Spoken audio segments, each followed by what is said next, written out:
1949 and the Chinese Revolution, when China steadily began to put itself together again, is remarkable. But especially after 1978, when China began to grow at an extraordinary speed, over 10% a year for 35 years, the most dramatic economic change the world has ever seen. A new sense of the importance and possibility of peace in the world compared with the situation that's prevailed in the age of the West. People have to prevent China achieving prosperity. That is, the Chinese people, they have to stop the Chinese people achieving the best possible standard of living in China. Not merely all the aspects of national reputation in China, but the most simple of all, which is the desire of people to live as well as they can, to live as long as they can, to be as happy as they can, to bring their children up as well as they can. And I want to explain why they have to try to stop this, and why this is deeply reactionary. What does the United States present itself as supporting? Let's look at the negative, US policy.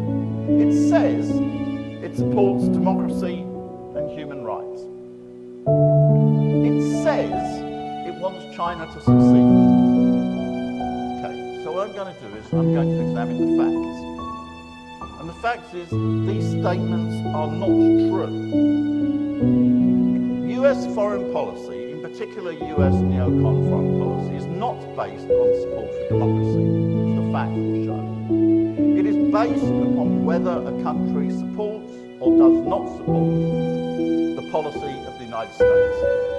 In particular, it is a question that the United States foreign policy, particularly neocons, has a simple goal, which it says, which is the United States must be the most powerful country in the world, and therefore your foreign policy has to be to support the position of the United States as the first, most important policy, most important country in the world.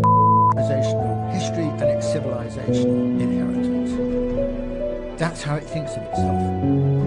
Western countries, in contrast, essentially think of themselves overwhelmingly in terms of being nation states. I mean, the modern United States has only ever been a nation state. It's never been anything else. European countries are slightly different, but basically European countries think of themselves in terms of their national identity. That's why we call them nation states. And I would describe China as primarily being a civilization state and secondarily being a nation state. So I think there are three particular features of China as a civilization state that need to be taken into account. One is that there's extraordinary longevity, 2,000 years of history or more.